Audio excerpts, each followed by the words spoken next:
With the Expendables 4 coming up later this weekend, I've decided to tackle Jason Statham flicks this week. And I'm going to start off with one that really may have an even bigger name in the movie world, The Transporter. This is Big D's entertainment rankings and reviews.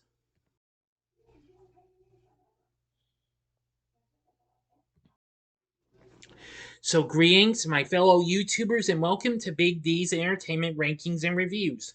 My name is Dual, better known to as the Big D, and this time around I bring to you a review of the 2002 English language French action flick The Transporter, released by Fox along with Europa Corp, directed by Corey Yuen, from a screenplay by Luc Besson and Robert Mark Kamen, inspired by the short film series The Hire, the first installment of a franchise starring Jason Statham as the titular character, along with Shu Qi, Francois Berleand, Matt Schulze, and Ric Young. This focuses on a man named Frank Marin, who of course is the titular character, a British mercenary driver living in France who finds himself involved in a people smuggling plot. This film did alright and what have you. But anyway, this was really a surprise film. This was the second film I got to see Statham in after he did John Carpenter's Ghost of Mars the previous year. But this did better than that, though. Let's get into the story. Frank Marin is a former special operations soldier and now highly skilled driver mercenary residing in southern France whose call sign is the transporter. He strictly follows three rigid rules when transporting. Number one, never change the deal. Number two, no names. Number three, never open the package. Well, Frank is hired to transport three bank robbers as our story begins after the intro with his black BMW 735i. But the hoist but they hoist the fourth man in his car after the robbery. Explaining the extra weight will affect his precisely planned getaway, he refuses to drive until, in desperation, the leader kills one of his men, who is pushed out of the car. Later, they offer more money for Frank to drive them into Avignon. And they start out with, okay, now I see. The story starts out in the city of Nice. And where was I? Oh, yes. Well, Frank refuses the deal, and the robbers escape in their car but are foiled by their amateur driving.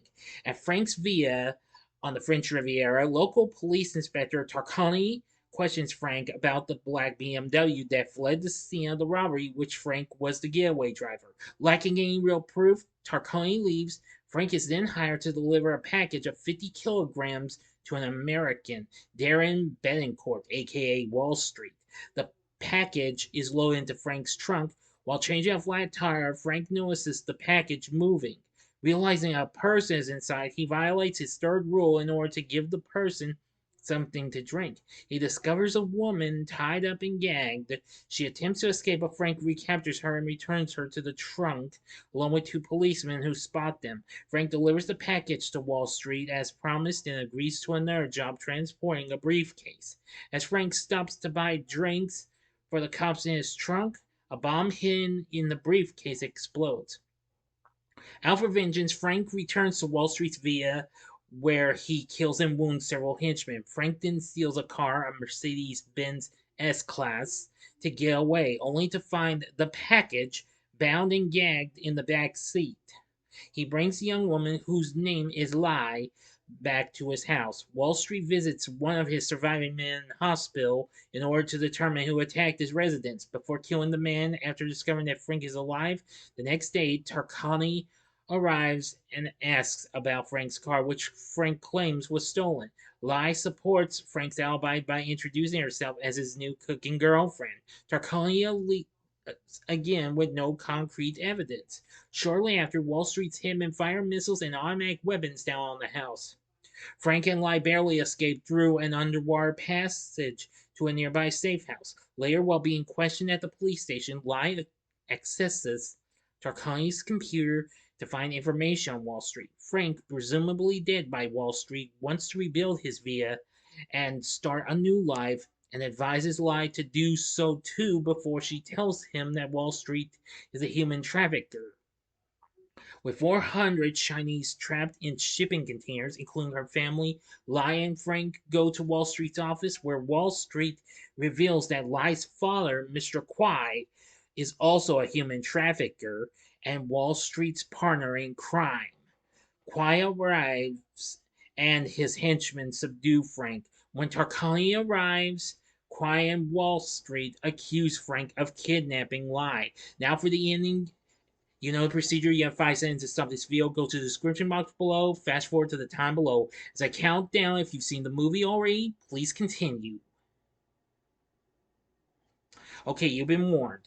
Tarkani has Frank arrested and locked up in the station. Realizing that Frank would not be constrained by search warrants and that he would be able to solve the case faster than the police, Tarkani agrees to aid Frank's escape and his foe hostage and releases him at the harbor of Cassis.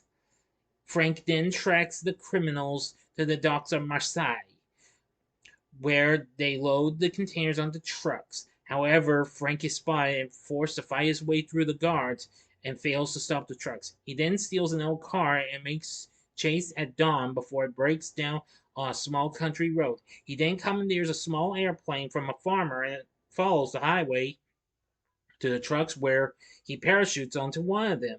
After a lengthy fight, Frank manages to kill Wall Street by throwing him out of the moving truck, where he is crushed by the wheels.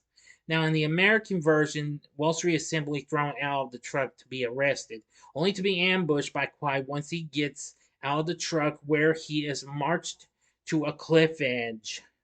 Frank is prepared to fight back until Lai reluctantly shoots her father. Afterwards, Tarkani arrives with the police, and they rescue the people trapped inside the 2 containers as he congratulates Frank on his work. End of story.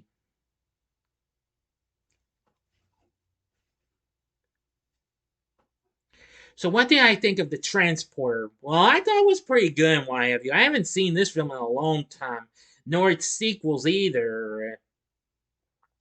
Anyway, I thought the film was so action packed and what have you. This would be the start of a real fun, kick ass franchise, and that would make Jason Statham an even bigger name, even before he went on to do some other films after this, including the remake of The Italian Job, which came out the following year in 2003, as well as The Bank Job, and of course his appearances in the Fast and the Furious franchise, as well as its spin-off Hobbs and Shaw.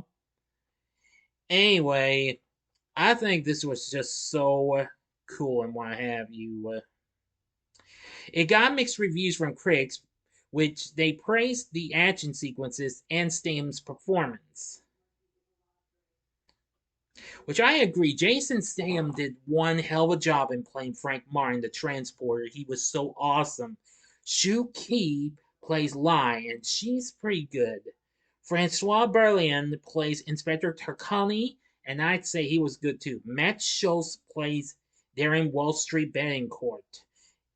Good villain. Ric Young played Mr. Kwai. Not too bad. Anyway, now the film was cut to receive a PG-13 rating here in the US by the MPAA. Now, of course, and same cut was released in the UK and several other countries, while Japan and France were the only 2 countries to receive the uncut versions. While I really won't get into too much details on them and what have you, I've never actually seen them and what have you.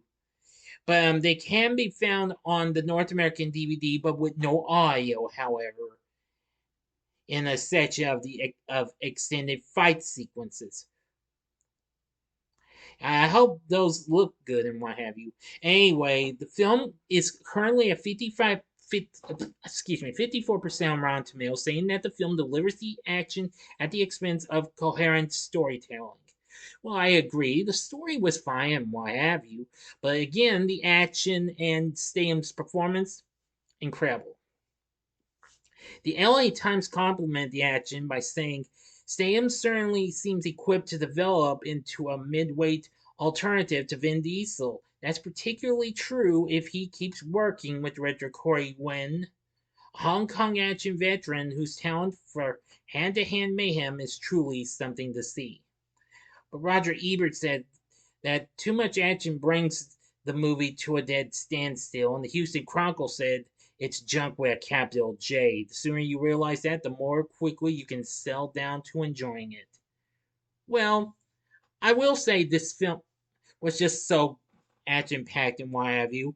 It does have a pretty good score from Stanley Clark and some kicking tunes and what have you.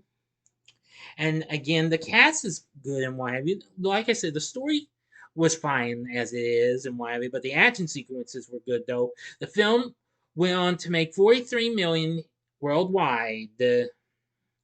When it was released, it made 25 million here in the US against its $20 million budget. The film would go on to have two sequels as well as a TV series and well a reboot, which that I haven't seen yet, but I've heard of it and the TV series. But anyway, I will review the sequels coming up real soon. But anyway, with everything I've said about this film, would I recommend The Transporter? Well, I'd say sure, go ahead. I'd say if you're a Jason Statham fan, go for it. Or if you just don't feel like it, then this film would be your cup of tea or what have you. If you've never seen it, then I'd say give it a one-time watch. That's all I can tell you. But anyway, The Transporter is really good in what have you in ways and pretty cool with its action sequences. So what did you think of The Transporter? Let me know in the comment section below. If you liked the video, click the like button, subscribe, and be a part of the Big D Nation. Join me next time when I bring to you a review of its sequel, Transporter 2. So if you like this, consider checking out my reviews for these other films Statham's done. In the upper left-hand corner is my review of the 2003 remake of The Italian Job, which he was absolutely good in. Or go to the upper right-hand corner and see my re-review of Fast and Furious Presents Hobbs and Shaw. Or go to the bottom left-hand corner and see my spoiler-free review of the recent installment of the Fast and the Furious franchise, Fast X, which Statham's in and is now streaming on Peacock. And the bottom right hand corner is the button you can click to subscribe. If you like rankings and reviews on movies, TV, music, video games, etc., then I'm your guy. Thank you for watching. Until next time, I'm the Big D saying, see ya.